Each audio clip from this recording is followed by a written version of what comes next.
Shalom Aleichem, Hevenu Shalom Aleichem. Yang namanya mimpi yang menjadi kenyataan. Betul?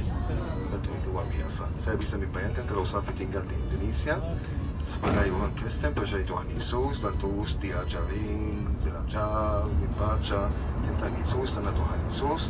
Pasti ini sekadar mimpi, terus sekadar mimpi.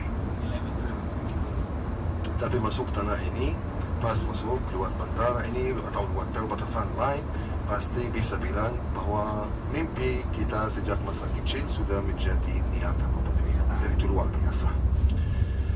Jadi Bapak dan Ibu, dan apalagi selain mimpi menjadi kenyataan, ini yang namanya ziarah. Ziarah saudara-saudari akan mulai sejak masuk tanah ini. Masuk sudah mulai. Berakhir, hari terakhir yaitu hari ke-6, pas mau ke perbatasan dengan Mesir, pasti ziarah sudah selesai. Mulainya kapan Bapak dan Ibu? Mulainya kapan ziarah? Orang Kristen, pengikut Yesus, rindu yang tinggal di luar, pasti rindu mau ke sini, mau melakukan ziarah. Sejak kapan Bapak dan Ibu? Mulainya kapan? Mulainya abad pertama Masihi. Abad pertama Masihi, pas Yesus naik ke surga, para rasul Bapak dan Ibu menerima Roh Kudus, sudah berkuasa, sudah mewartakan Injil, pasti yang percaya sudah mau ke sini, sudah rindu. Jadi sejak abad pertama ada bukti Bapak dan Ibu bahwa banyak ribuan sejak abad pertama Masihi, abad kedua Masihi, pengikut Yesus di mana-mana di dunia ini mulai Bapak dan Ibu mendatangi tanah Tuhan Yesus. Jadi sudah lama sekali Bapak dan Ibu. Jadi hal yang saudara-saudara dilakukan sekarang sudah lama dilakukan Bapak dan Ibu. Ratusan juta berziarah sudah ke tanah ini Bapak. Mungkin kaget kalau Safi bilang berapa Kristen di sini. Sedikit sekali. Kurang dari 2%. Kurang dari 2%. Luar biasa. Tanah Tuhan Yesus kosong dari Kristen. Itu luar biasa. Pasti kita akan menjelaskan nanti kenapa bisa begitu Bapak dan Ibu. Seharusnya ini penuh. Seharusnya semua Kristen. Ini tempatnya, bukan tempat lain. Jadi Bapak dan Ibu, itu 2%. Jadi 3 agama. Berapa bahasa? 2. Bahasa Ibrani maupun Arab. Jadi besok pagi Bapak dan Ibu, waktu kita ada di jalan, kemana-mana kita pergi, dalam petunjuk jalan ada 3 bahasa. Kita memperhatikan ada 3 bahasa. Ibrani biasanya di atas, di tengah-tengah itu Arab, ketiga itu Inggris. Bahasa Ibrani untuk Yahudi, bahasa Arab untuk Arab, bahasa Inggris untuk turis yang kesini. Di tanah ini Bapak dan Ibu sebenarnya kemana-mana pergi di jalan banyak petunjuk jalan kemana-mana. Jadi tidak perlu Waze. Tidak perlu Waze. Kalau lihat mau pakaiannya petunjuk jalan, oke, aman, bisa kemana-mana. Dan biasanya dalam ketiga bahasa ini selalu bikin itu mudah, Isa bikin itu mudah untuk semua yang bisa bahasa Ibrani, Arab, Inggris bisa untuk Arab. Itu satu bangsa besar terdapat di mana Bapak dan Ibu? Bangsa itu di Timur Tengah. Dalam berapa negara? 22 negara Arab, 22 termasuk Irak, Lebanon, Syria, Mesir, Morocco, Bapak dan Ibu, Algeria, Sudan, Tunisia, Mauritania. Itu negara-negara bangsa Arab, satu bangsa Bapak dan Ibu ada. Bangsa Arab. Arab itu beragama apa? Apa? Oke. Orang Indonesia beragama apa? Oke. Tidak ada Kristen di Indonesia? Oke. Dengarin saya baik-baik. Ini yang sering orang Indonesia bersalah bilang orang Arab atau bangsa Arab beragama Islam. Seharusnya jawabannya begini, bangsa Arab mayoritas Islam. Bangsa Indonesia, Arab itu bangsa, seperti Indonesia persis. Arab itu bangsa, bukan agama. Indonesia itu bangsa, bukan agama. Malaysia itu bangsa, bukan agama, Bapak dan Ibu. Jadi mendengar Arab, langsung bilang, ya ini bangsa. Mayoritas beragama Islam. Betul sekali Bapak dan Ibu. Minoritas itu beragama apa? Kristen. Kristen Bapak dan Ibu. Datang dari jauh, dari Indonesia, yang jauh sekali, pasti jauh sekali, mencari ketemu dengan Kristen. harus mencari Kristen di antara bangsa apa Bapak Ibu? Di mana? Di antara Arab atau di antara Yahudi? Antara Arab. Yahudi itu beragama Yahudi. Satu-satunya bangsa di dunia ini yang agamanya sama itu Yahudi. Yahudi beragama Yahudi. Bangsa Yahudi agamanya Yahudi. Judaism bahasa Inggris.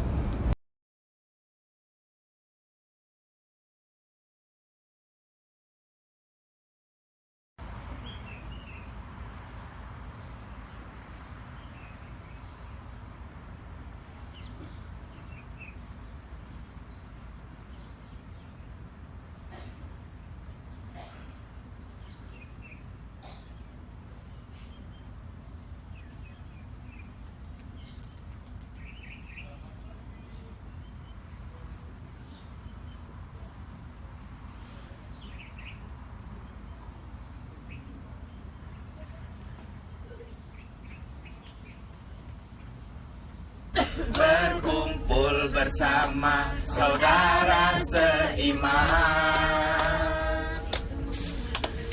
Tuhan Yesus telah satukan kita tanpa memandang di antara kita. Bergandeng tangan, bergandengan tangan dalam kasih, dalam satu hati, berjalan dalam terang kasih Tuhan. Ini yang setengah ke belakang suaranya mana nih? Kau sahabatku, kau saudaraku, tiada yang dapat memisahkan kita. Oh, oh. Kau sahabatku, kau saudaraku, tiada yang dapat memisahkan kita. Dari terbit matahari sampai pada masuknya, nama Tuhan dipuji. Dari terbit matahari sampai pada masuknya, biarlah nama Tuhan dipuji. Itu number 2. Berarti itu hari Senin. Senin ya? Ya, Senin. Sini. Selasa, Shlishi bahasa Ibrani. Mirip. Ya, Yom Shlishi. Bahasa Ibrani hari keempat itu hari Rifai. Rifai itu Rabu.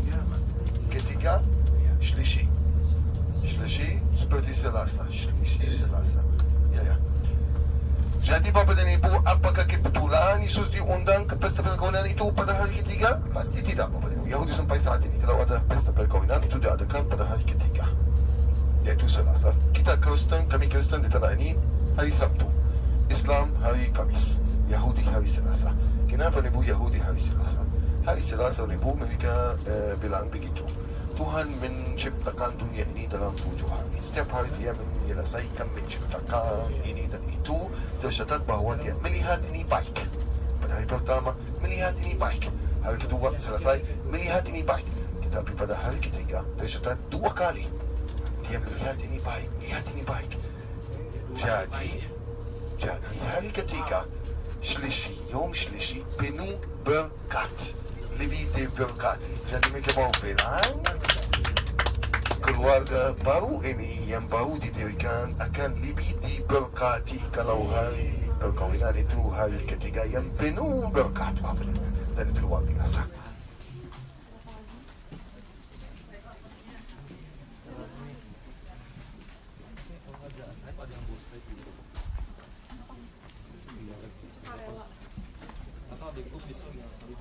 Kita suka rela tau. Siapa yang mau? dikasih tulisan tinggal habis igunya Tadi dia tulisannya.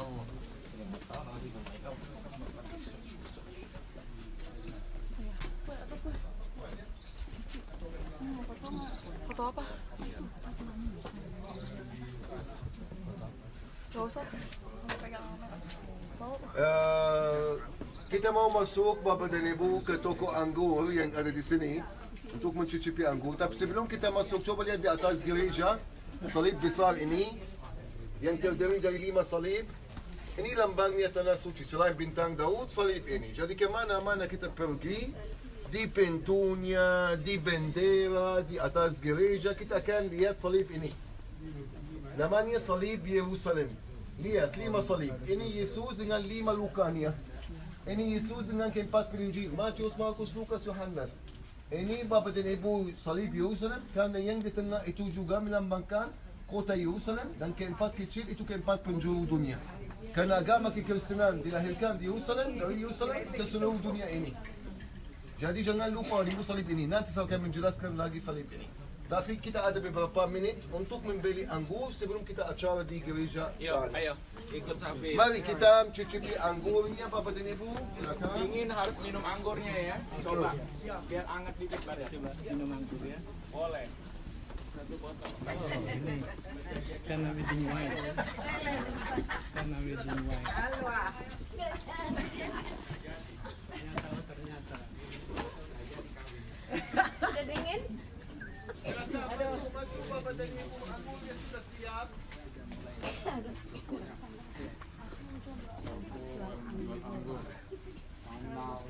Yang 12 tahun. Coba. Dengarin saya baik-baik Bapak dan Ibu. Mohon perhatiannya biar cepat.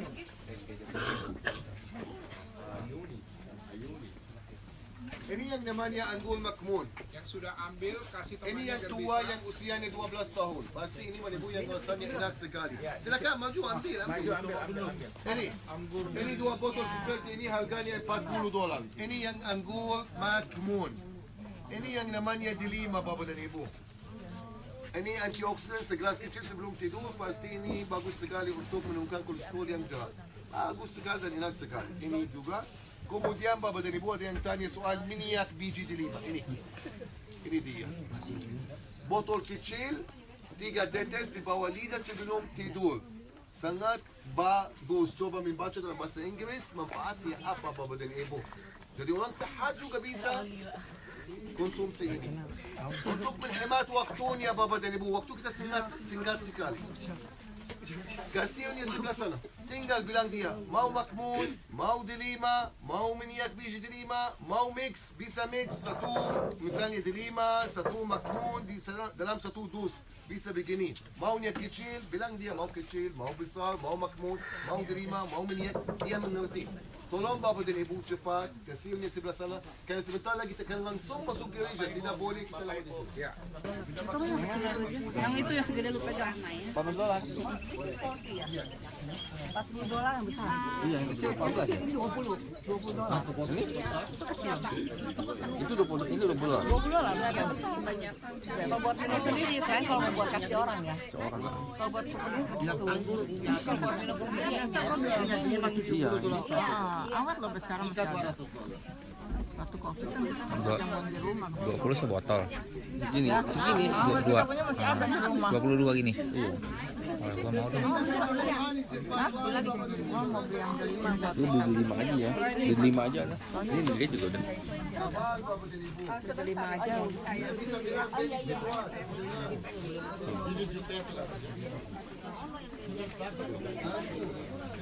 Yang istimewa anggur saja di sini. Nah, tulisannya 22. Nggak ada ya?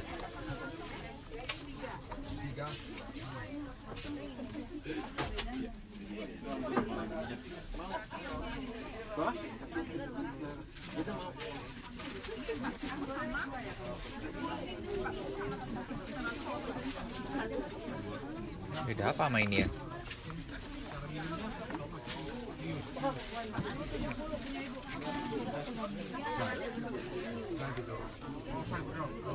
Mobil. Mobil satu.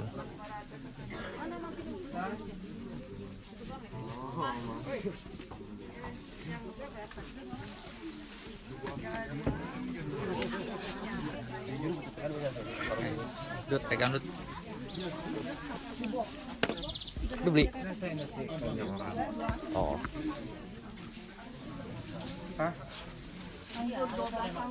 Ini masih nyala loh, ya? Dia matiin aja. Sang matiin. Pinjem. Hah? Mau jalan-jalan lah. Kita review. Betul sekali. Ibu Papa yang sudah selesai boleh masuk halaman gereja, sudah dibuka. Tolong. Tita Dindi, Louis, we have to go. Pegang gini kaca Filipino. New Zealand.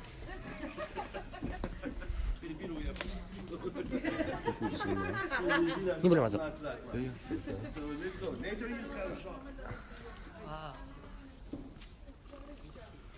Morning. No, we'll go inside. Ayan, okay. Monsimba. Okay. Diyan ako. Dali, diyan ako.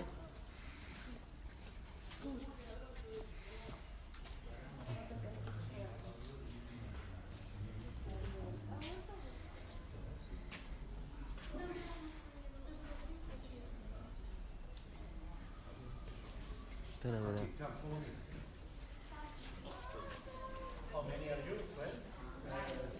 Ya, Lu bilang boleh masuk. Kok nggak dibuka? Ini kalau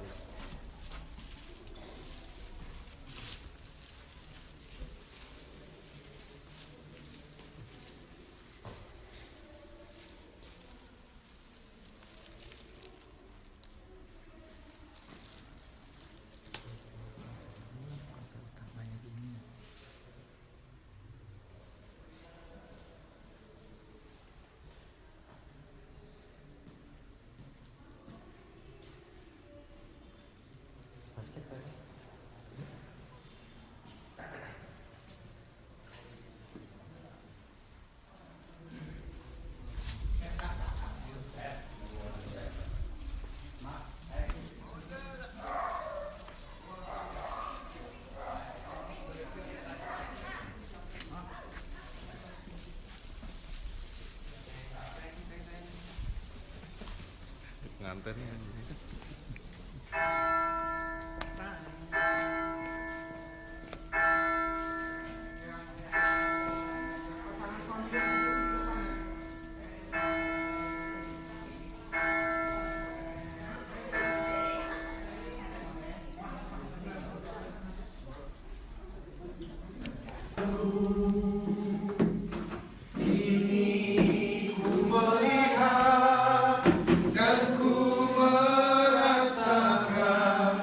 Indah rencanamu, Tapi ku mengerti sekarang, kau tolong padaku. Kini ku melihat dan ku merasakan indah rencanamu. Mari berdiri bersama-sama. Tapi ku mengerti sekarang, kau tolong padaku. Kini ku melihat dan ku merasakan indah rencanamu. Tapi ku mengerti. Tapi ku mengerti sekarang, kau tolong padaku. Kini ku melihat dan ku merasakan indah rencanamu. Ucapkanlah syukurmu, terima kasihmu kepada Tuhan sejenak saja.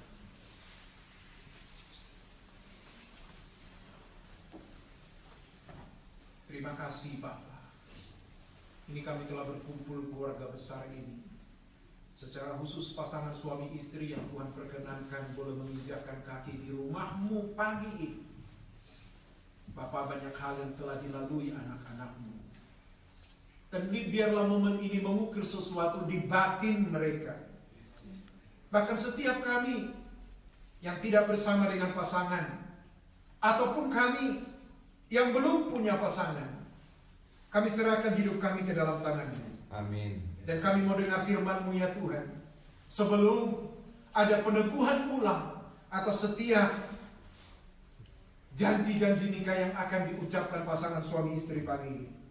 Di dalam nama Tuhan Yesus kami berdoa. Amin. Istrimu semua dalam keadaan hadirat Allah. Engkau suami, ingatlah akan apa yang telah kau perbuat kepada pasangan. Dan engkau harus minta ampun atas segala ketidaktepatan yang kau lakukan. Engkau boleh pegang tangan istrimu, tatap wajahnya yang berkatalah, berbincanglah dalam hatimu. Kalau engkau mau ucapkan sesuatu, ucapkan. Haleluya. Tuhan dengar, dua saudara, Tuhan dengar pengakuanmu. Engkau yang perlu minta ampun, minta maaf kepada istrimu, ungkapkan rasa maafmu dengan tulus. Kalau sudah sekarang istri giliranmu untuk minta maaf kepada pasanganmu.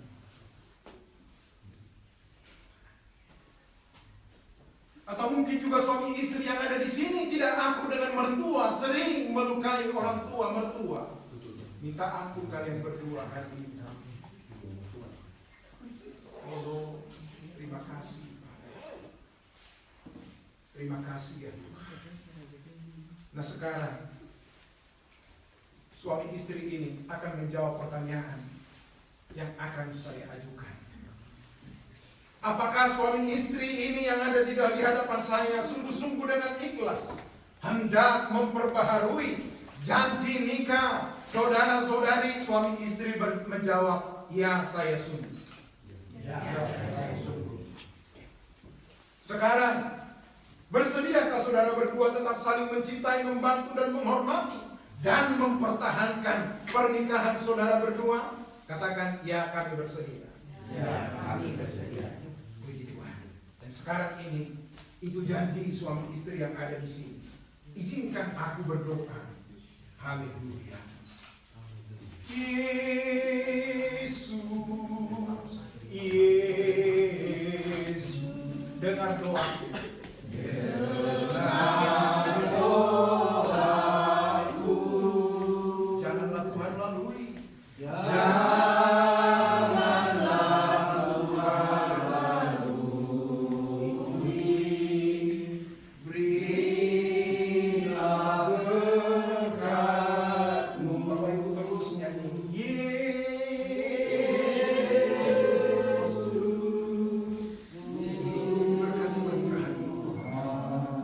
Dalam nama Tuhan Yesus, hari ini saya ciptakan doa. Kau menjadi istri yang baik, suami yang tetap, menjadi bijaksana. Diberkati dalam nama Tuhan Yesus Kristus. Di hadapan Tuhan kembali untuk membawa rumah tangga. Diberkati engkau sebagai istri dan juga sebagai suami. Turun berkat yang spesial atasmu hari ini. Anak-anak Tuhan Yesus dijagai dan penyebab yang dapat bisa. Dalam nama Tuhan. Tuhan memberkati rumah tanggamu. Dan hari ini bukan kebetulan engkau ada di sini. Tuhan menjamah engkau. Diberkati engkau Tuhan bersama. Hanya mau yang dapat bisa kami berdua. Amin.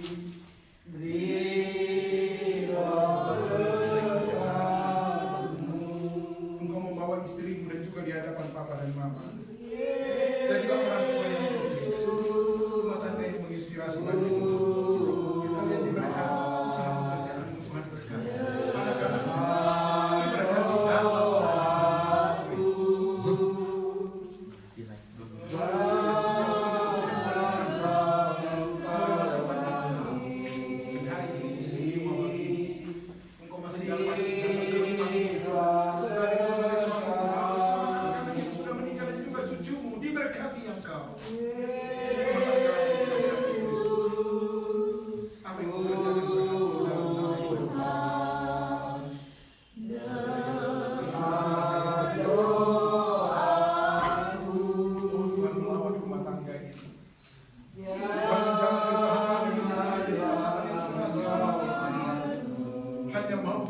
memisahkan mereka. Berkat yang khusus untuk atas kemenangan. Haleluya. Tidak pernah berpikir dan menyangka bahwa suatu saat Bapak dan Ibu akan ada di sini. Tapi semua indah pada waktu. Oh, terima kasih. Bapak memberkati anak yang tidak bersama dengan mereka. Usaha pekerjaan mereka diberkati dalam nama Tuhan Yesus Kristus.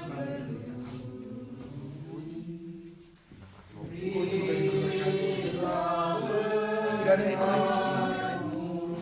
Berjalanlah bersama-sama. Tidak ada orang yang cocok, tapi harus saling mencocok. Diberkati kalian berdua, diberkati usahamu, keluargamu. Berkat yang melimpah dari Allah Bapa di surga turun ke atas.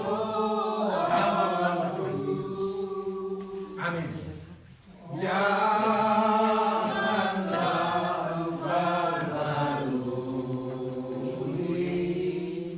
berilah berlalu. Banyak Pak Alvin. Kita tambahkan dari Pak Pendeta. Oke, tunggu apa-apa.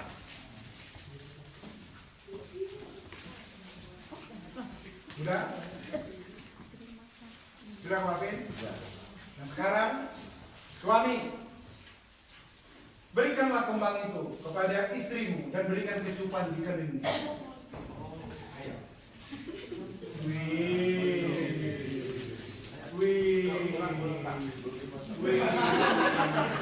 Bapak Ibu kita berikan tepuk tangan. Oke. Pak Fendi, kita akan akhiri. Ada yang mau disampaikan Pak Alvin? Belum.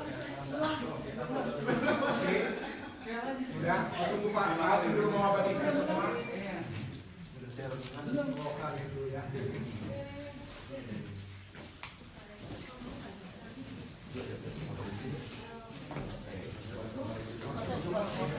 Mari kita berdiri, kita akan akhiri.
kita merapat. Pastor, tolong panggil mereka. dekat rombongan Indonesia. Tolong mendekat.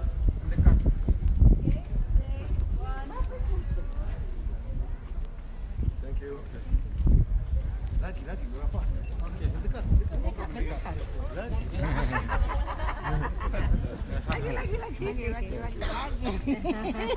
Biar saya tidak teriak. Tolong ya. Jadi setiap tempat kita akan mengunjungi, kita akan melakukan hal yang sama. Kita langsung merapat. Dan biasanya kita mencari satu tempat di depan gereja ini seperti ini. Ada yang tadi tanya sama saya, mukjizat Yesus itu terjadi di mana? Kita lihat gereja yang tadi, Bapak dan Ibu, di Tanah Suci. Tak mungkin ketemu dengan satu gereja dan tidak ada peristiwa, tidak ada yang terjadi. Harus kita lihat gereja, langsung tanya, kenapa ada gereja? Kenapa? Pasti ada alasannya. Beda dengan Indonesia, beda dengan negara-negara lain di dunia ini. Di dunia ini misalnya gereja, kita bisa ketemu dengan banyak gereja dan tidak ada alasannya. Gereja. Di sini tidak bisa begini, tidak boleh begini. Harus ada alasan.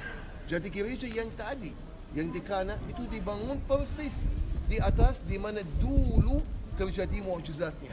Itu lokasinya yang tepat. Jadi gereja-gereja dari dulu dibangun di atas tempatnya. Seperti ini, kita sekarang lihat ini. Dan kita akan langsung, kenapa ada gereja di sini? Namanya apa gereja ini? Ini namanya gereja Kabar Gembira. Apa artinya gereja Kabar Gembira? Gereja Kabar Gembira, Bapak dan Ibu, itu peristiwa apa? Lihat di atas, yang di atas itu Yesus.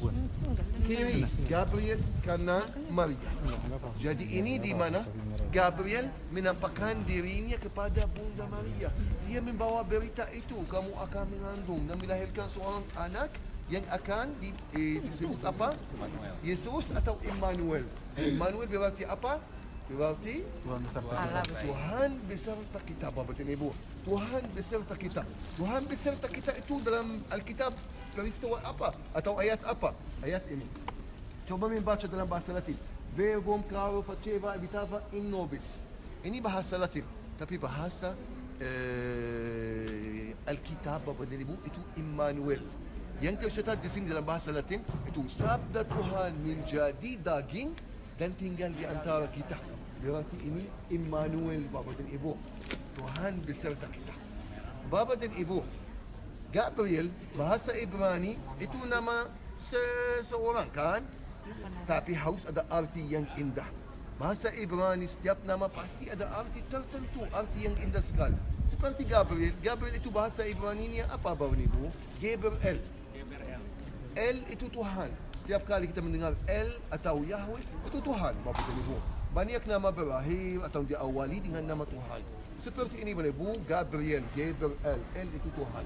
Kemudian Gabriel itu apa? Kuasa. Kuasa Tuhan. Berarti namanya ini sesuai dengan peristiwa yang terjadi di sini. Maria menerima kabar gembira melalui kuasa Tuhan, Bapak dan Ibu. Dia menjadi hamil melalui kuasa Tuhan, yaitu Gabriel. Jelas, Bapak dan Ibu? Bapak dan Ibu, dia menerima dua berita waktu itu. Yang pertama tentang dirinya, dia hamil. Yang kedua tentang siapa? Elizabeth. Dari sini dia langsung pergi ke rumah Elizabeth. Tinggal di rumah Elizabeth beberapa bulan, kurang lebih 3 bulan. Sampai Yohanes Pembaptis dilahirkan, baru dia kembali ke sini.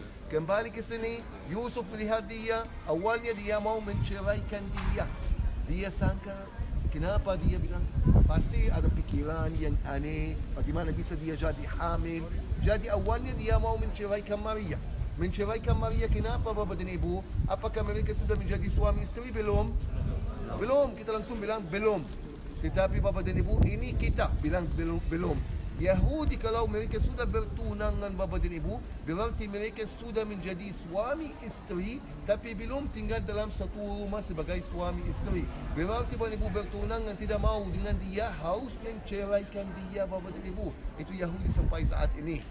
Jadi bertunangan berarti sudah suami istri, Bapak dan Ibu. Biasanya mereka, Bapak dan Ibu, seperti itu, Bapak dan Ibu, selama 1 tahun. Setelah 1 tahun, mereka akan merayakan pesta perkawinan. Pesta perkawinan berlangsung seminggu. Lalu Bapak dan Ibu, pengantin perempuan akan pindah ke rumah suaminya. Jadi waktu Yusuf Bapa dan Ibu percaya ini hamil lewat kuasa Tuhan, tercatat dalam kitab bahawa dia menerima Maria. Menerima Maria berarti apa? Berarti dia mengundang semua orang Nazaret yang waktu itu keluarga besar hanya 200 orang. Mereka merayakan pesta perkahwinan ini selama seminggu. Baru Maria pindah dari sini ke rumah Yusuf. Itu yang terjadi di sini 2000 tahun yang lalu Bapa dan Ibu di Nazaret. Kenapa saya bilang di sini? Karena Nazaret yang asli atau Netzaret ditemukan. Di mana Netzaret Bapa dan Ibu itu? Desa kecil itu ada di bawah gereja ini, di bawah biara yang ada di atas di sana. Tidak lebih dari itu. Kecil sekali. Keluarga besar antara 150 sampai 200 mereka tinggal di sini. Bapa dan Ibu, sekali lagi saya bilang harus ada alasan kenapa ada gereja di sini. Kenapa ada gereja di sini? Karena ini di sini Bapa dan Ibu terdapat rumah Maria yang asli. Hari ini kita mau melihat rumah Maria yang asli, tempat di mana Gabriel menampakkan dirinya. Maria ada di rumahnya di sini dan dia melihat Gabriel. Dia sampaikan ke dia di sini. Jadi yang asli masih ada dan hari ini kita mau lihat. Bapa dan Ibu, gereja yang kita melihat hari ini merupakan gereja terbesar, termahal di Timur Tengah. Biayanya 60 juta US dollar. Banyak bangsa menyumbang untuk membangun gereja ini. Kenapa Bapak dan Ibu? Karena Bapak dan Ibu sekali lagi di sini ada rumah Maria yang kita mau lihat hari ini di dalam gereja ini. Gereja ini punya 2 lantai, lantai bawah dan lantai atas. Kita mau lihat dua-duanya. Yang di bawah pasti punya rumah Maria yang asli. Yang di atas itu jemaat gereja Katolik di sini di Nazaret. Waktu kita naik ke atas, tempatnya indah sekali, penuh dengan ikon-ikon untuk Bunda Maria. Ada yang mahal sekali di atas. Kita mau lihat. Lalu kita mau turun dari belakang gereja di atas untuk melihat bagian-bagian asli dari kampung Nazaret yang dulu ada di sini. Lalu Bapak dan Ibu, sebelum kita keluar, kita mau lihat gambarnya Bunda Maria versi Indonesia yang terdapat di sana. Pakai batik. Itu yang di ujung. Ya, jadi kita masuk sekarang untuk melihat rumah Maria yang asli. Pas keluar baru masuk sana. Ayo, Ikut saya, silakan Bapak. Sapi, ayo Bapak Ibu, grup Ampis, grup Sapi.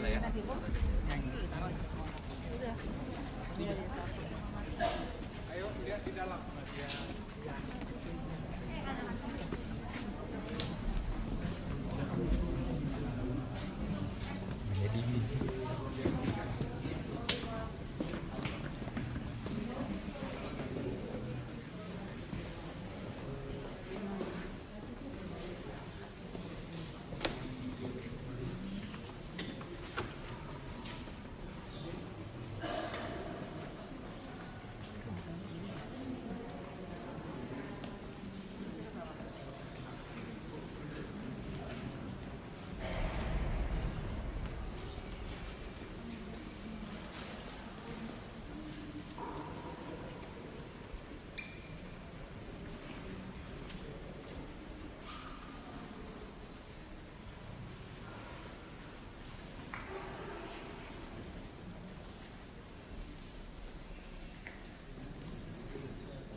beberapa wah pasti itu bukan penjelasan yang pasti. Jadi hari kita melihat kemana tetangga itu sudah banyak. Ya, mari kita bahas.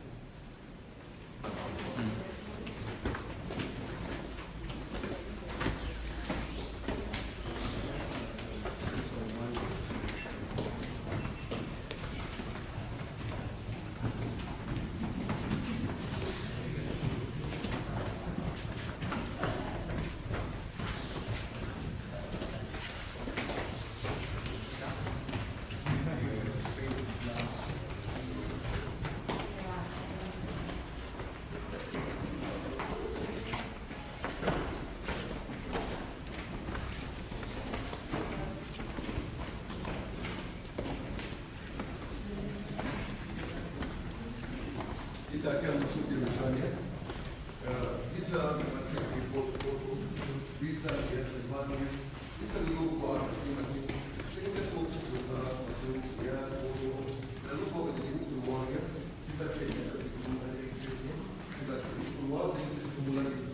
Saya kan kasih waktu di sini 10 menit. Ya, foto pas minta menunggu, mau kita keluar dari yang sebelah.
Tempatnya Desa kecil Bapak dan Ibu, lokasinya di bawah gereja, di bawah biara, di bawah sini, tidak lebih dari itu.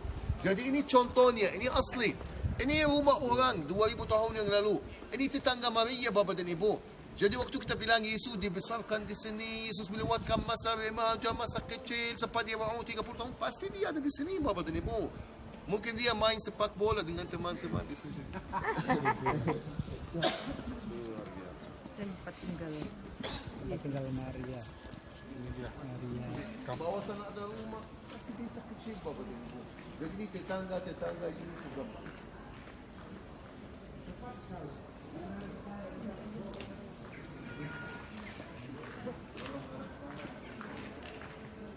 Di bawah deh, ini. Ini.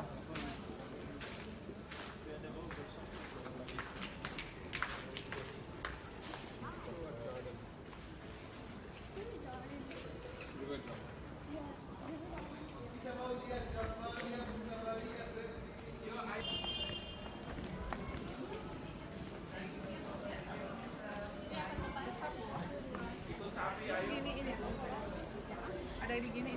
Miringin.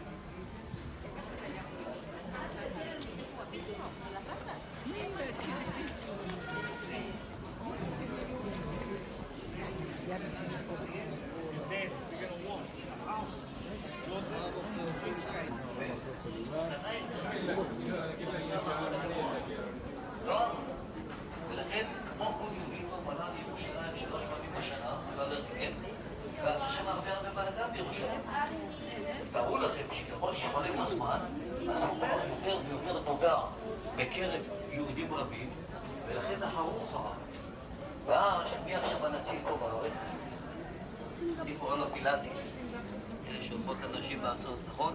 זה נתיב הרומי מבין שהוא מחפש שקט, הוא רק גורם כמובן שעוד לפני שנכנסת להיטל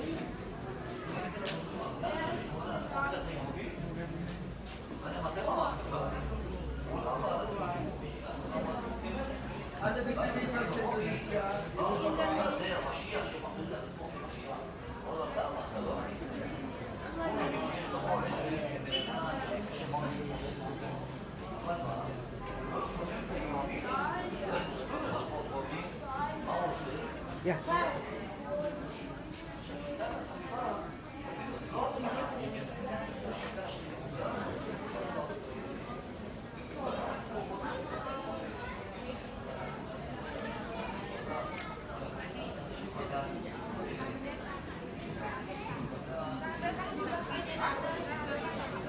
Kita mau kumpul di sana Bapak dan Ibu.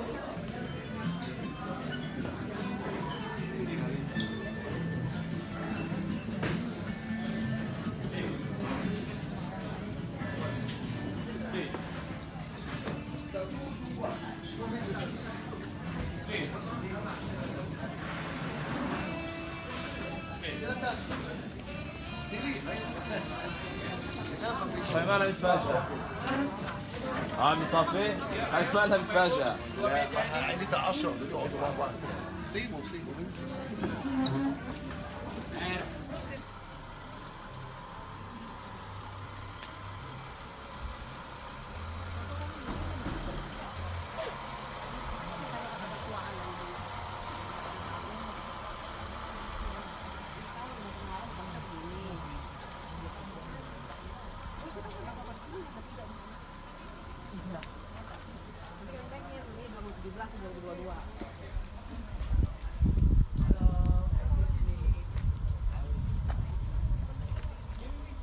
siap kamera siap action one more kamera siap oke Oh, ini, Bang. Oh. nanti dibantu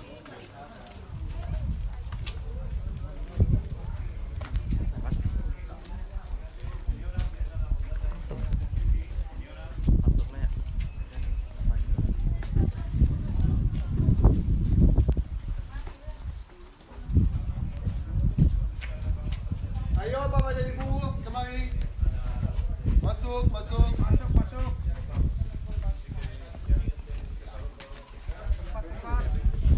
Coba lihat patung ini.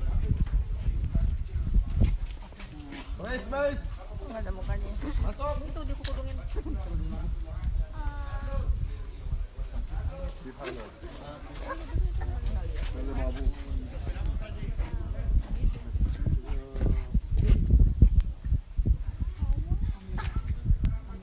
Yalla habibi, masuk.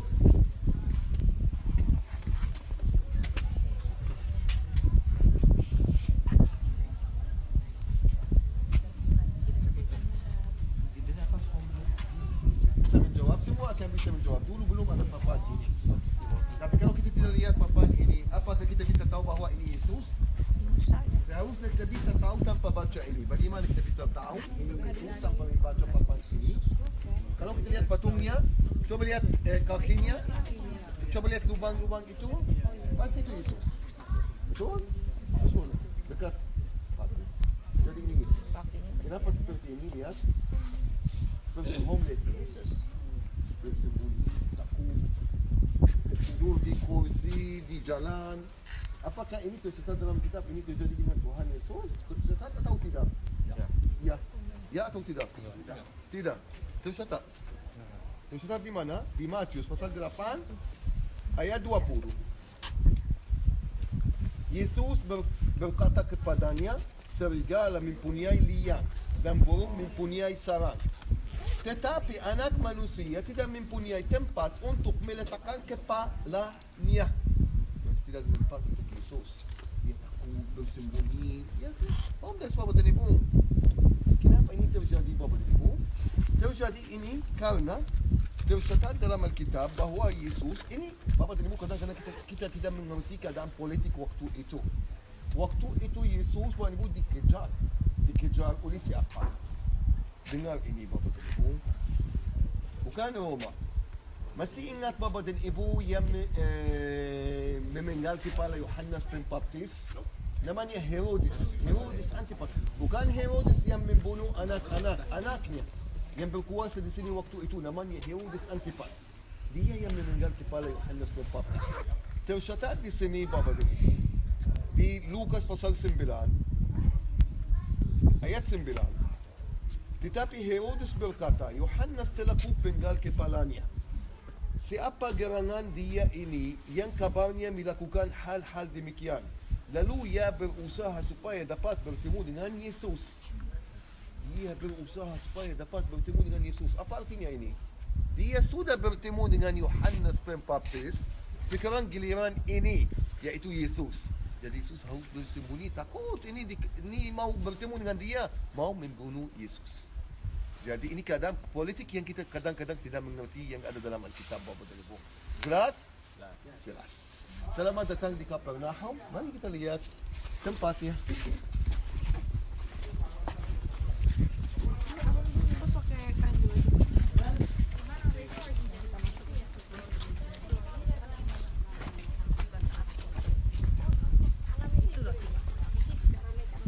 Akan tanya di mana Kapernaum Bapak dan Ibu? Apa yang kita bisa melihat dari Kapernaum? Coba lihat yang hitam ini. Batu hitam, Bapak dan Ibu, batu hitam. Ini apa? Apa yang kita lihat? Coba lihat yang hitam. Ini reruntuhan rumah Bapak dan Ibu. Ini Kapernaum yang asli. Pasti dulu ini rumah tinggi, ada atapnya Bapak dan Ibu. Jendela, atap, pintu ada, tapi tidak ada lagi. Jadi yang tersisa itu dasarnya. Di mana ini ditemukan? Di bawah tanah. Jadi kalau mereka menggali di sini, pasti ada Bapak Ibu sisa-sisa rumah orang. Karena kita ada di tengah-tengah Kapernaum. Ini asli, berasal abad pertama Mesir. Tetapi Bapak Ibu, di antara semua yang ditemukan di sini, terpenting ada di sana. Di mana gereja ada. Tapi sudah bilang, tak mungkin ada gereja tanpa ada yang di bawahnya. Yang ada di sana di bawahnya apa? Rumah mertua Petrus, alias rumah Yesus. Karena Yesus di Kapernaum, di sini tinggal di rumah mertua Petrus selama 3 tahun Bapak dan Ibu. Hari ini kita mau lihat di mana dia tinggal di rumah mertua Petrus.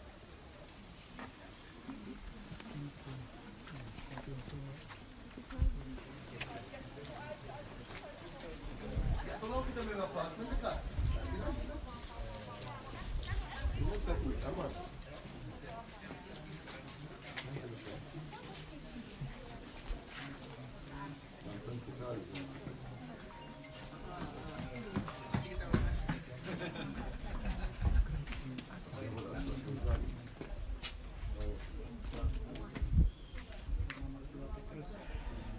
Bapak dan Ibu, ingat lagi, sejak Kekaisaran Romawi menjadi Kristen, kita sudah punya istilah gereja-gereja. Kapan Kekaisaran Romawi menjadi Kristen? Awal abad keempat Masihi oleh Kaisar Konstantin dan ibunya Helena. Kita sering dengar Ratu Helena, Ratu Helena. Ratu Helena, dia orang pertama di dunia ini yang membangun gereja-gereja. Awal abad keempat. Sebelum Ratu Helena, belum ada istilah gereja. Kita tidak tahu yang namanya gereja. Jadi sebelum gereja ada apa? Ada yang namanya Domus Ecclesia. Domus Ecclesia berarti rumah gereja. Berarti apa? Berarti tempat asli dulu masih ada. Seperti di sini, seharusnya abad pertama sampai awal abad keempat, ada di sini rumah mertua Petrus. Berarti para peziarah abad pertama, abad kedua, abad ketiga, mereka akan ke rumah mertua Petrus dan mereka akan masuk ke ruang tamu karena Yesus tinggal di ruang tamu itu dan mereka berkumpul berdoa di dalam ruang tamu. Awal abad keempat Masihi, tempat atau rumah mertua Petrus menjadi gereja. Di mana gereja itu? Sisa gereja itu lihat segi delapan. Segi delapan ini yang pertama, segi delapan yang kedua. Segi delapan itu dibangun atau dibuat di sekeliling tempat suci di sini. Tempat suci yang di sini itu apa? Itu ruang tamu di rumah mertua Petrus. Di mana ruang tamu itu? Yang di tengah. Berarti Yesus selama 3 tahun dia ada di sini. Apakah Yesus ada sendiri di sini? Tidak. Yesus tinggal di sini bersama siapa? Siapa? Siapa yang temani Yesus di sini? Mamanya Maria. Dia sudah menjadi janda Bapak dan Ibu. Dia diusir dari Nazaret. Tak mungkin dia tinggalin mamanya di sana sendiri. Pasti dia ajak mama ikut. Dan kita memperhatikan dalam Alkitab bahwa sampai Yesus disalibkan, pasti Maria ada di samping Yesus. Jadi dia terus ada dengan Tuhan Yesus. Jadi kita percaya mereka berdua ada di tempat itu, di ruang itu. Ini tempat asli 100% Bapak dan Ibu. Kita diragukan. Bukan soal iman Bapak dan Ibu atau kita percaya, tidak. Ahli arkeolog membuktikan bahwa ini tempat asli 100%. Buktinya apa Bapak dan Ibu? Di dalam ruang itu ditemukan yang namanya graffiti. Graffiti itu apa? Itu tulisan di plester Bapak dan Ibu. Di dalam ditemukan ratusan nama orang peziarah abad pertama, abad kedua Masihi di plester yang ada di dalam ruang itu. Apa tertulis di dalam? Yesus memberkati keluarga saya Safi dari Yunani, saya Georgius dari ini, dari itu. Jadi ribuan nama ditemukan di dalam. Berarti ini bukti kuat untuk ahli arkeolog bahawa satu-satunya tempat yang didatangi, yang dikunjungi oleh para peziarah abad pertama, abad kedua Masihi, itu ruang itu. Kenapa bisa begitu? Karena Yesus ada di sini. Jadi itu luar biasa. Waktu kita membaca tentang mukjizat itu, anak muda, masih ingat Bapak dan Ibu? Saudaranya tidak sabar. Lihat ribuan orang mau bertemu dengan Yesus. Jadi saudaranya tidak sabar. Mereka langsung naik ke atas, buka atap, dan adik mereka diturunkan dari atas. Diturunkan di mana? Di sini. Kita membaca tentang Yesus menyembuhkan mertua Petrus yang sakit demam. Itu di mana? Di sini. Jadi itu luar biasa Bapak dan Ibu. Kita ada di mana? Di mana Bapak Ibu Tuhan Yesus tinggal selama 3 tahun. Tinggal di sini, dan ini yang menjadi namanya pusat pelayanan Tuhan Yesus. Apa artinya pusat pelayanan Tuhan Yesus? Berarti setiap pagi Yesus akan keluar dari sini bertemu dengan murid-muridnya dan dia mulai mengajar, dilakukan mukjizat. Kalau sudah malam dia akan kembali dan tidur di sini. Dan itu luar biasa. Jadi ingat, tak mungkin ada gereja tanpa ada yang di bawahnya. Dan harus ada juga, bukan soal kita melihat yang baru di bawah gereja, harus ada yang lama. Harus ada gereja-gereja dari dulu. Gereja-gereja dari dulu ada. Ini Bapak dan Ibu abad keempat Masihi. Sudah ada gereja. Waktu kita ada di Nazaret waktu kita lihat rumah Maria, gereja itu dibangun 5 kali. Abad pertama Masihi sudah ada gereja di sekeliling rumah itu. Abad keempat gereja, abad ke-11, abad ke-16, abad ke-20. Jadi terus ada gereja di tempat yang sama. Jadi di sini, gereja terakhir ini. dibangun tahun 1990. Yang melakukan penggalian di sini namanya Romo Corbo, dia berasal Itali. Permintaannya kalau dia sudah mati untuk dikuburkan di sini, di sebelah rumah Mertua Petrus. Yang ada salib itu ya? Iya, dia yang menemukan ini, menemukan sinagoga dan sebagainya. Sekarang di mana dia? Di dalam. Romo. Dia mati. Oh, udah mati. Mati itu makamnya. Yang ini. Ya, dia minta kalau mati untuk dikuburkan di sebelah. Jadi ini yang ditemukan semua karena itu. Dia orang Italia. Jadi sekali lagi Bapak dan Ibu, ini kita ada di Kapernaum. Dan ini rumah-rumah orang di Kapernaum. Tapi di antara ini semua tidak ada yang menjadi gereja sejak abad ke-4. Hanya ini. Hanya ini Bapak dan Ibu. Karena Yesus ada di sini. Bukan di rumah-rumah orang di sini. Ini tempat. Jadi ada yang tanya sama saya, ini apa yang ada di sana? Ini sinagoga. Sinagoga Bapak dan Ibu. Yesus sebagai Yahudi. Setiap Sabtu dan orang Yahudi yang ada di sini kan di kampung Yahudi, mereka harus beribadah, beribadah gimana? Kemudian Bapak dan Ibu, satu mukjizat juga terjadi di sana. Kalau masih ingat, Yesus waktu dia ada di dalam sinagoga ini bertemu dengan orang yang kerasukan roh jahat. Dan Yesus melakukan mukjizat yang luar biasa juga di dalam sinagoga itu. Mari kita lihat sinagoga juga Bapak Ibu. Bapak Ibu sambil jalan, ingat nggak Petrus itu dia nyangkal Yesus waktu dia sekarang berapa kali? 3 kali. Ya. 3 kali. 3 kali. 3 kali orang bilang, ini nih muridnya nih, kenal nih orang Galilea. Udah nih, bukan. Ya ada 3 kali. Kenapa sampai segitu kesalnya si Petrus ini nyangkal Yesus 3 kali? Ini ada hubungannya dengan cerita yang barusan kita dengar. Karena ibu mertua Petrus disembuhkan. Pernah dengar ya Bapak Ibu? Ibu mertua Petrus itu ya, dia sakit demam. Dia itu sebenarnya cerewet banget. Dia cerewet banget. Waktu dia sakit demam itu, sebenarnya Petrus pikir ya, puji Tuhan ibu mertua yang cerewet akhirnya meninggal. Tahu-tahu disembuhkan sama Yesus. Jadi dia kesel banget. Makanya disangkal 3 kali. Aduh. Jadi ibu mertua jangan cerewet. Kita tanya juga nggak? Siapa yang naik pohon itu ya? Saya dengarnya serius banget. Nah, lagian jelas ini juga serius. Begitu gua ketahuan. Jadi nggak boleh cerewet ya. Tapi ini nggak pengalaman kan Kak? Sekali Ayo, lagi, ayo, kalau mendekat, kita mendekat. lihat yang hitam, berarti ini asli, abad pertama Masih. Lihat yang putih, batu kapur, berarti abad ke-4 Masih. Jadi yang asli di sinagoga ini di mana? Itu yang di bawah.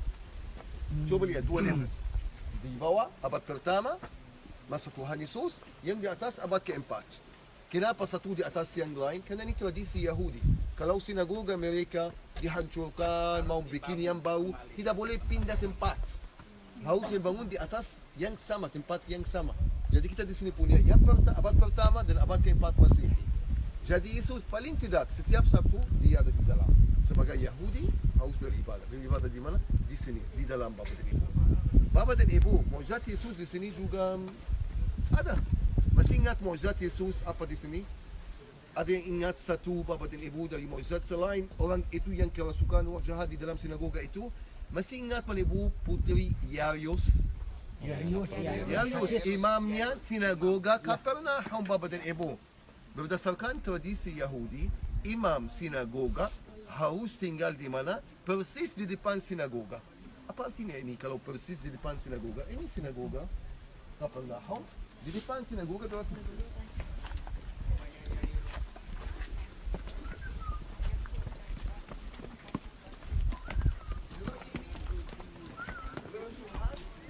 rumah Yairus. Waktu Yesus membangkitkan putrinya, itu tradisi Yahudi. Imamnya, imam sinagoga harus di depan, persis di depan. Jadi itu sisa-sisa rumah Yairus.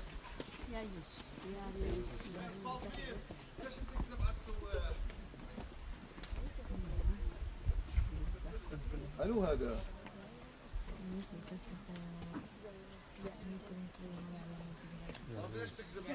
شو الأخبار؟ Silakan boleh masuk ke dalam. Terusin aja sudah.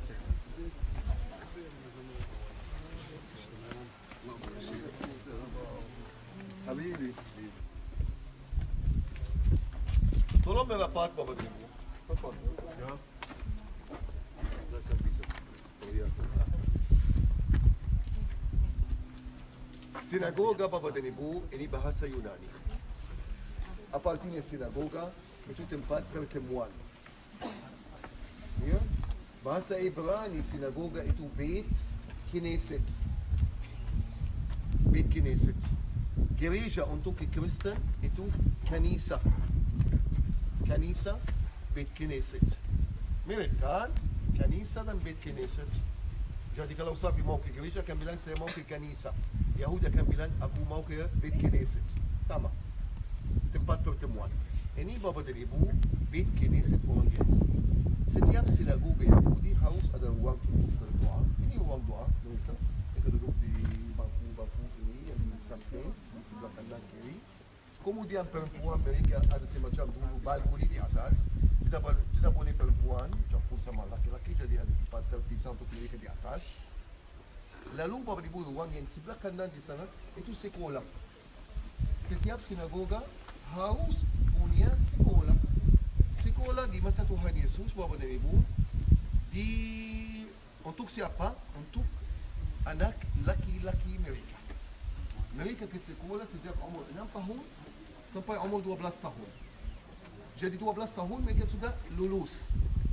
Lulus tidak sekolah lagi, mereka harus ikut laki-laki di ruang ini. Jadi waktu kita membaca tentang Tuhan Yesus, ketika dia berumur 12 tahun dibawa ke Yerusalem, berarti dia sudah lulus sekolah. Jelas Alkitab tidak bilang ini, tapi kita tahu dari Yahudi, seorang Yahudi. 12, mungkin ini hadiah Yesus dibawa ke Yerusalem untuk melihat bait suci Bapak dan Ibu. Karena dia udah lulus. Sudah lulus sekolah. Jadi dibawa, berarti dia sudah tidak lagi anak kecil Bapak dan Ibu. Kemudian itu waktunya untuk merayakan yang namanya bar mitzvah. Bar mitzvah berarti apa? Anak hukum. Berarti dia sudah harus taati hukum. Tidak lagi di ruang itu harus ikut laki-laki di sini. Dewasa. Harus ikut atau taati hukum Bapak dan Ibu. Jadi Yesus itu satu-satunya peristiwa yang tercatat tentang Tuhan Yesus waktu dia berumur 12 tahun. Dibawa ke Yerusalem dan dia hilang. Kenapa bisa hilang Bapak dan Ibu? Karena belajar. Apa lagi? Kenapa? Alasan ini yang kita sering menjawab karena dia mengajar, karena dia bertanya-tanya. Tapi ini tidak cukup. Tidak, masuk akal. Bagaimana mungkin orang tuanya bisa jalan dari Yerusalem dan anak mereka tinggal di belakang di kota Yerusalem? Ketinggalan di kota. Mungkin Bapak dan Ibu. Jadi Bapak dan Ibu ada alasan yang lebih masuk akal. Seperti apa? Apa yang kita bisa tahu Bapak dan Ibu? Apa yang kita tahu tentang itu? Perjalanan mereka seperti itu waktu itu. Tidak boleh jalan sendiri ke kota Yerusalem dari Galilea. Berbahaya Bapak dan Ibu. Harus ikut rombongan, iring-iringan Bapak dan Ibu. Dalam bahasa Ibrani atau Arab, kafilah. Kafilah. Tahu kafilah kan? Iring-iringan. Iring-iringan Bapak dan Ibu. Iring-iringan itu terdiri dari 3 bagian. Laki-laki di depan, perempuan dengan anak-anak mereka, dan ketiga itu laki-laki. Laki-laki depan, belakang menjaga keluarga mereka yang di tengah-tengah. Waktu Yesus dibawa ke kota Yerusalem, belum mereka merayakan yang namanya bar mitzvah Yesus. Belum dia menjadi dewasa, jadi dia harus sama Maria, sama anak-anak lain di tengah-tengah. Waktu ke Yerusalem sudah selesai, sudah dirayakan yang namanya bar mitzvah. Yesus sudah tidak lagi anak, jadi dia harus ikut yang laki-laki. Jadi waktu mereka jalan dari Yerusalem Bapak dan Ibu, Maria dia yakin Yesus sudah sama Yusuf atau sama rombongan yang di belakang atau depan sama laki-laki, tidak lagi sama dia.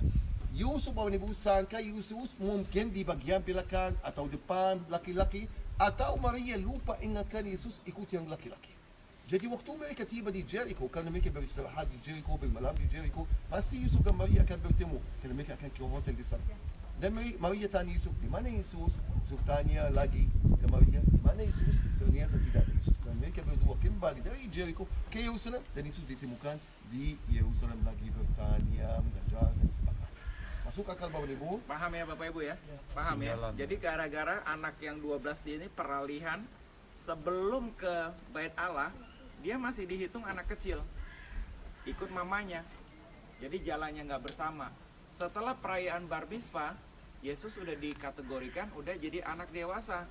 Harusnya jalan pulang dia harus bareng papanya. Jadi ini dua orang nih miscommunication. Mamanya pikir oke, ikut Sama bapaknya, Yusuf ini. ya udah nggak usah dicek lagi, pasti ikut bapaknya. Bapaknya pikir inilah Pak anak masih kecil, ikut mamanya. Nah, miss di situ, totonya ketinggalan di Bait Allah. Ini satu-satunya peristiwa yang tercatat Ini yang masuk tentang akal Tuhan sekali. Yesus Ya. waktu dia ada di kota Nazaret. Selain itu tidak ada bapa dan ibu. Dan itu kali terlahir ada nama Yusuf juga dalam Alkitab. Ya. Berarti setelah itu mungkin Yusuf, kita tidak tahu kapan dia sudah meninggal, tapi yang pasti bahwa waktu Yusuf diundang ke Kana, Yusuf sudah tidak ada bapa dan ibu. Dan Maria sudah menjadi janda, makanya Safi bilang tadi, pasti Yesus ajak mamanya ke sini kita berbahaya. Tak mungkin dia tinggalin mamanya sendiri di Nazaret dan dia di sini. Tak mungkin, pasti dia ajak dia ke sini. Jadi Bapak dan Ibu, silakan, mau kita ambil foto? Iya, foto boleh. Yang merasa muda jongkok. Tuh, kumpul jongkok. Bapak Ibu topinya dibuka karena apa? Bukan matahari. Jadi berbayang. Oke, 1, 2. 1, 2. Kamu nggak kelihatan nih siapa namanya? Nah, Topi. Topi buka. Ketutupan. Oke, ini udah bagus. 1, 2, 3. Gaya bebas. 1, 2, 3. 1, 2, 3. Woi, gambarnya keren banget. Mantap. Tolong Bapak dan Ibu, kita langsung kembali ke base. Tolong kita video. Oke. Kita lihat patung Petrus, lalu kita ke base. Ayo.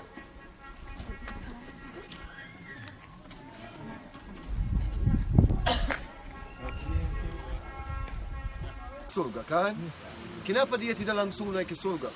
Bangkit, seharusnya dia sudah langsung naik. Kalau Yesus langsung naik ke surga, berarti sekarang tidak ada agama kekristenan.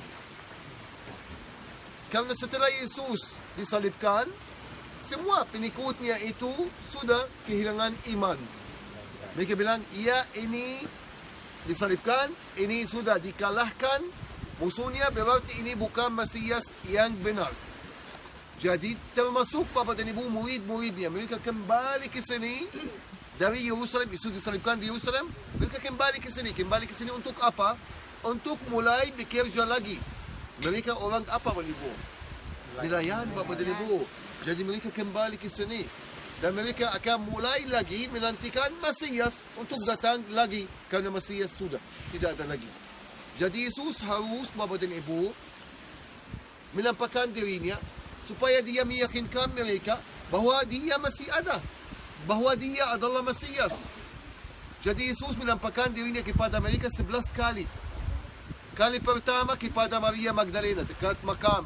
Kali kedua kepada dua murid di jalan ke Emmaus. Kali ketiga Yesus menampakkan dirinya di sini. Di mana di sini? Coba lihat tangga ini. Bisa lihat tangga ini? Ini namanya tangga suci. Dipercaya bahwa di atas tangga ini Yesus berada. Yesus dari sini bisa melihat murid-muridnya lagi berusaha menangkap ikan dan mereka tidak berhasil menangkap apa-apa Bapak dan Ibu. Yesus di sini suruh mereka apa? Ibaratkan jalamu sebelah kanan dan mereka berhasil menangkap banyak ikan. Berapa banyaknya? Masih ingat? 153. Ada angka. Dalam bahasa Ibrani Bapak dan Ibu, angka-angka adalah huruf. Kalau kita mencoba cari Bapak dan Ibu 153 dalam bahasa Ibrani menjadi apa? Itu menjadi dua kata, yaitu Ani Elohim. Ani berarti saya, Elohim itu Tuhan. Saya adalah Tuhan. Jadi waktu kita membaca angka-angka dalam Alkitab pasti ada arti yang indah Bapak dan Ibu. Seperti saudara kita Pak David. David dalam bahasa Ibrani itu angka 14. Kalau kita ketemu dengan angka 14 itu David. David itu 3 huruf. Dalit, Vav, Dalit. Dalit itu angka 4, Vav angka 6, Dalit lagi itu angka 4. 4, 6, 4 jadi angka 14. Itu nama David Bapak dan Ibu. Dan apalagi Bapak dan Ibu, angka 153 itu ditemukan dalam sejarah. dalam sejarah Bapa dan Ibu, ternyata bahwa dalam Kekaisaran Romawi terdapat 153 bangsa. Berarti para rasul ini setelah Yesus naik ke surga ada tugas baru untuk menangkap semua bangsa yang diketahui pada waktu itu, yang 153. Apalagi yang terjadi di sini? Yesus di sini mau bertemu dengan Petrus. Dan dia bertanya sama dia 3 kali, kau menasih aku, kau menasih aku, kau menasih aku. Kemudian Yesus bilang dia apa? Gembalakanlah domba-dombaku, Bapa dan Ibu.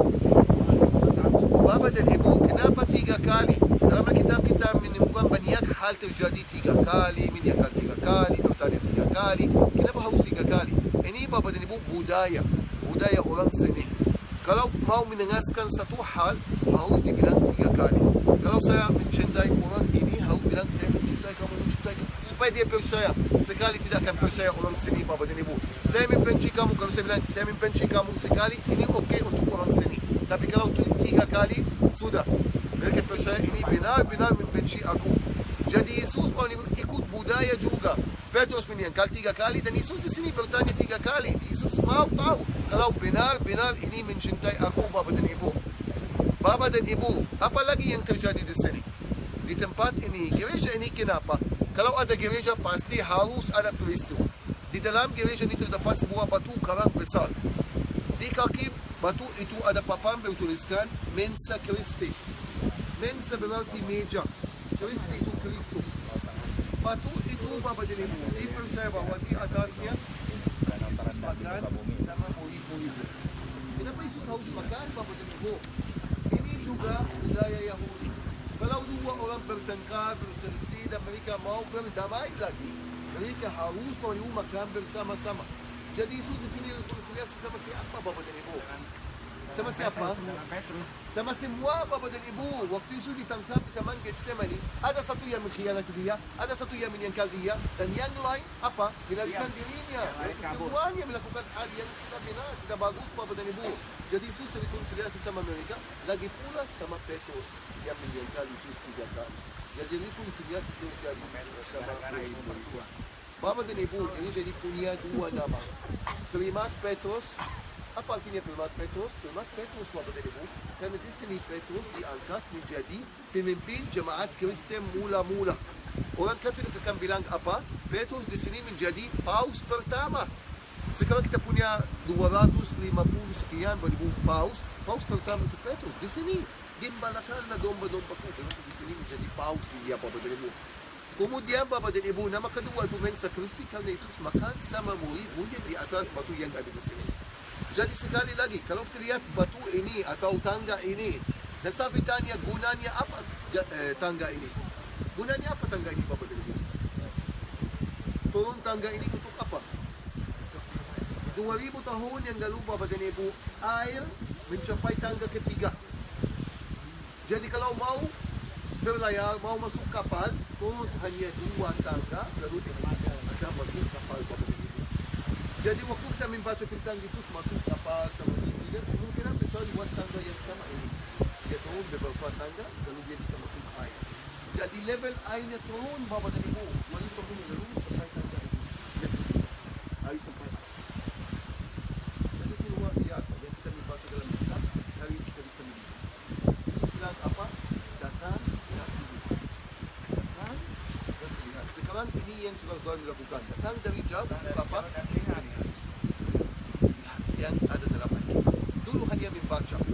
Sekarang kamu datang untuk melihat di mana peristiwa-peristiwa itu terjadi. Dan itu tempat yang luar biasa. Jadi Bapa dan Ibu, saya akan kasih kesempatan untuk turun dulu ke bawah. Mau sentuh airnya, mau sentuh ini Bapa dan Ibu berkat. Bisa sentuh air dalam berkat. Kemudian bisa foto di sebelah tangga suci itu, di mana Yesus menampakkan dirinya kepada murid-muridnya. Lalu bisa masuk gerejanya untuk melihat meja itu.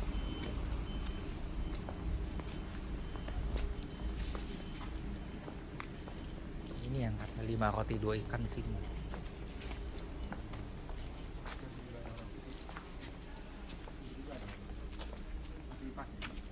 Ini bukan gereja jemaat. Bukan.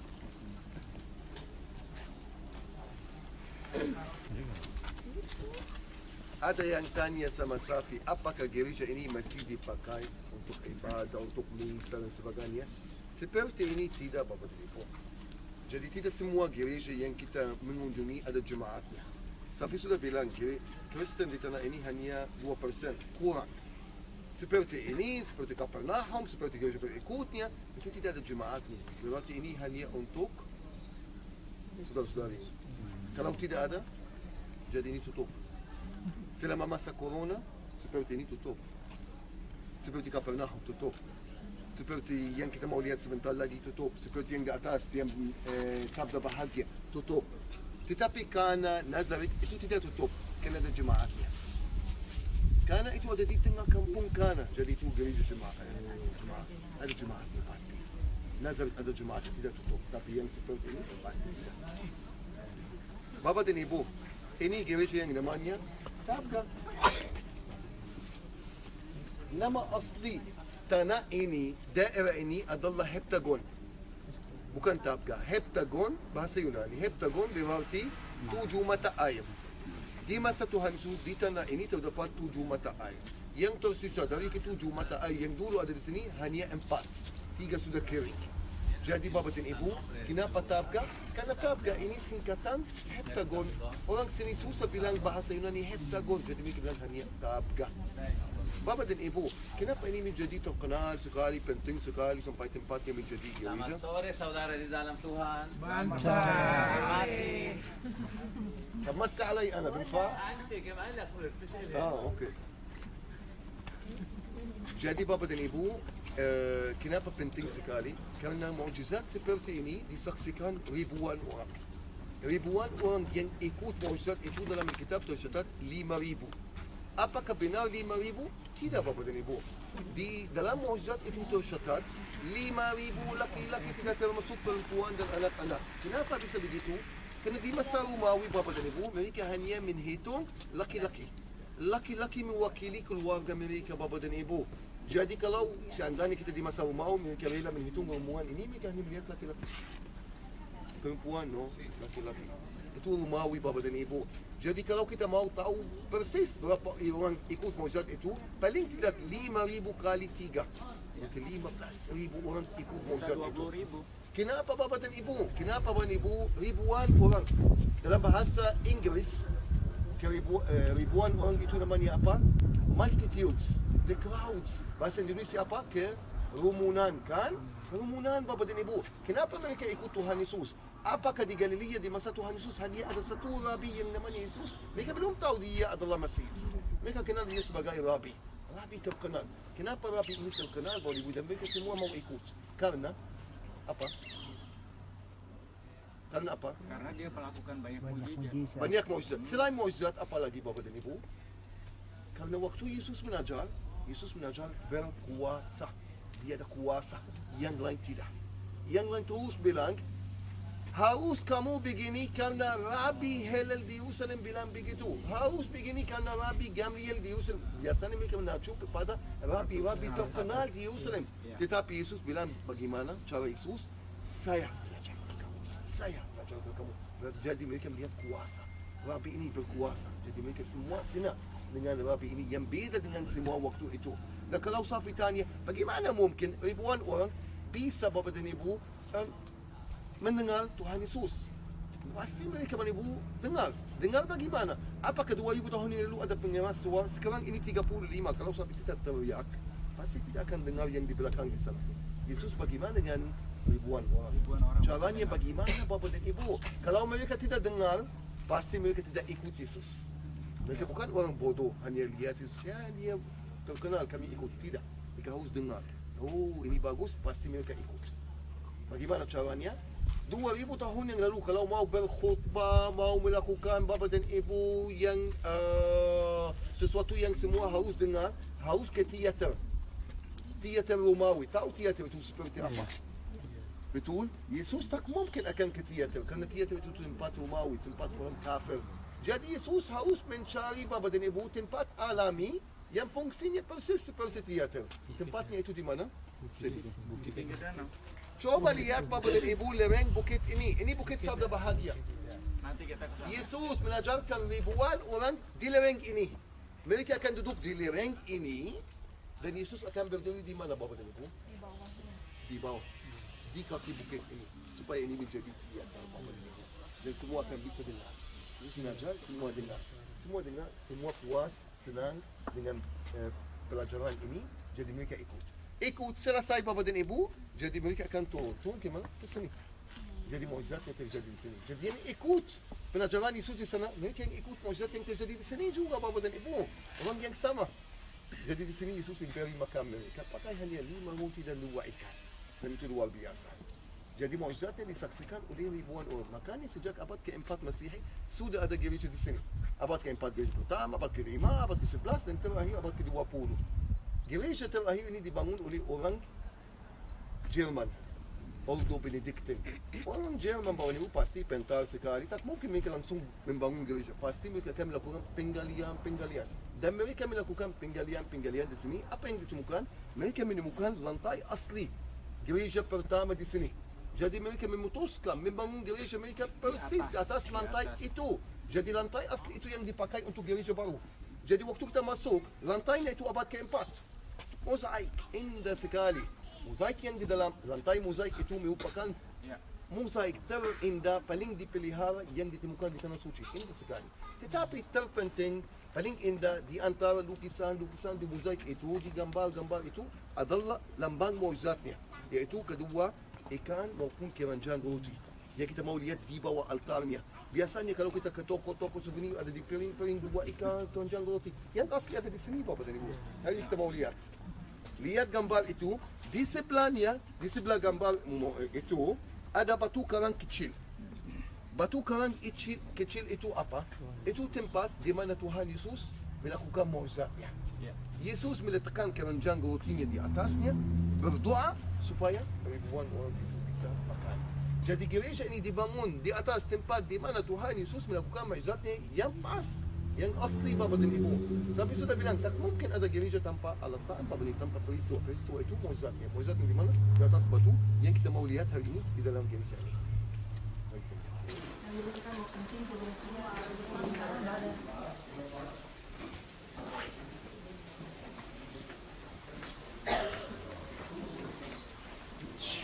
Ya Bapak Ibu, yang saya tambahkan baru dipasang ya dari dulu. Nah, Bapak Ibu, ini tempat yang bagus buat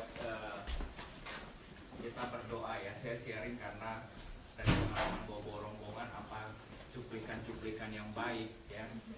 Saya bagikan ke Bapak Ibu ya, tanpa mengurangi rasa hormat. Ada Pak Sutardi di sini. Itu yang paling jelas dibaca dari Matius 14 ya. Saya bacakan aja ya. Yesus memberi makan 5.000 orang. Matius pasal 14. Ketika Yesus mendarat, dia melihat orang banyak. Karena kenapa bisa banyak? Karena dari bukit sabda bahagia Matius 5, Yesus mengajar berbahagialah, berbahagialah, berbahagialah, ya kan? Terus orang ikut dia nih sini. Ketika Yesus mendarat, dia melihat orang banyak, besar jumlahnya, maka tergeraklah hatinya oleh belas kasihan, ya. Dan ia menyembuhkan mereka yang sakit. Menjelang malam, murid-muridnya datang kepadanya dan berkata, tempat ini sunyi dan hari mulai malam. Seluruh orang banyak ini pergi supaya mereka dapat membeli makan di desa-desa. Tetapi Yesus berkata kepada mereka, tidak perlu mereka pergi. Kamu, ditunjuk murid-murid, harus memberi mereka makan. Begitu pasti ditunjuk, murid pasti, segini banyak orang, masih makan pakai apa? Ya. Terus Yesus berkata, di sini hanya yang ada pada kami hanya 5 roti dan 2 ikan. Lalu Yesus berkata, bawalah kemari kepadaku. Lalu disuruhnya orang banyak itu duduk di rumput. Dan setelah diambilnya 5 roti dan 2 ikan itu, Yesus menengadah ke langit, mengucap berkat, lalu memecah-mecahkan roti. Ini yang perlu didengarkan.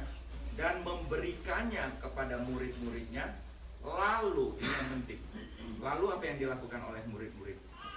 Yesus memberikan kepada murid-muridnya, lalu murid-murid membagi-bagikannya kepada orang banyak. Dan semua makan sampai kenyang, yang ikut makan kira-kira 5.000 orang dan ada sisa 12 bangku. Ya, tadi Safi di bus ada cerita tentang apa? Danau Galilea. Ini Danau Galilea, airnya itu dari Gunung Hermon mengalir 3 mata air dari Hermon masuk ke Danau Galilea. Danau Galilea tampung, tapi dia ada exit, ada keluar.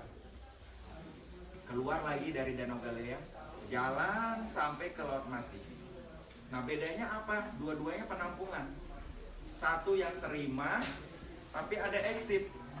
Sampai hari ini jadi sumber kehidupan, airnya bisa diminum, jadi berkat, ikannya banyak, kita bisa makan dari restoran. Sementara Laut Mati, one way.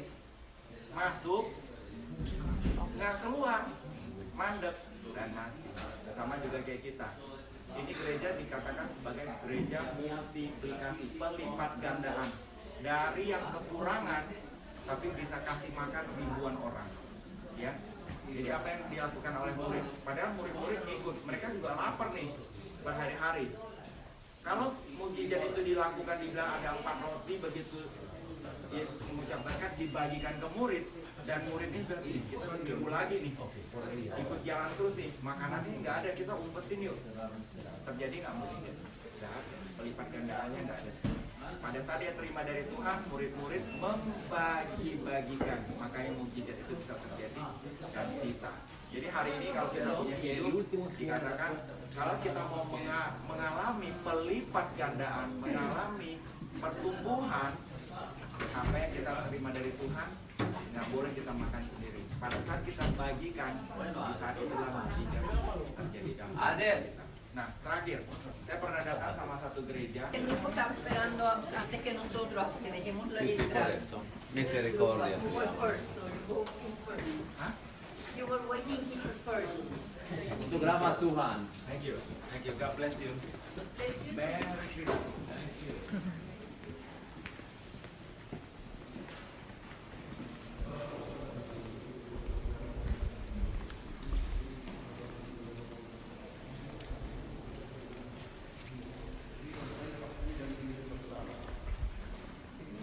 Indah. Di sebelah Mabanibu, kedua ikan maupun kerajaan itu ada batu itu. 2000 tahun lalu belum ada gereja ini. Kita ada di tempat terbuka Mabanibu. Jadi itu batu alami. Diyakini oleh Kristen mula-mula bahawa di atas batu itu Yesus meletakkan kerajaan roti. Dia berdoa supaya ribuan orang ini bisa makan. Jadi itu lokasinya yang asli. Silakan ambil fotonya, mau duduk sebentar untuk berdoa. Silakan.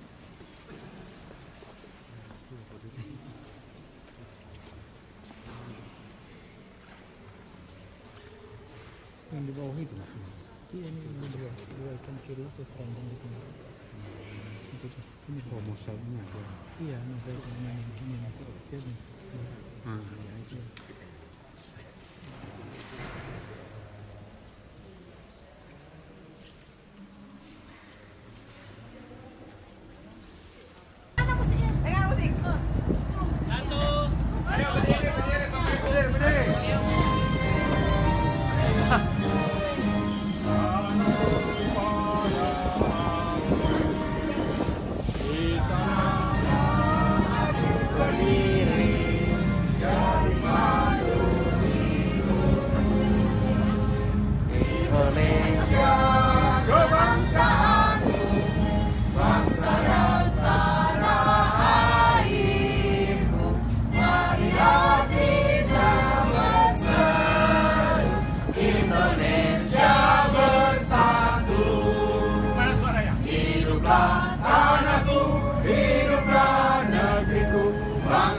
perjalanan yang luar biasa di Laut Galilea Bapak dan Ibu. Kita akan menikmati tempat ini, kita akan menari, kita akan diajari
Itu lihat tuh.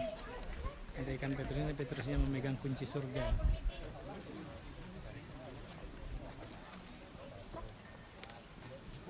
Ya, lihat tuh, rame-rame.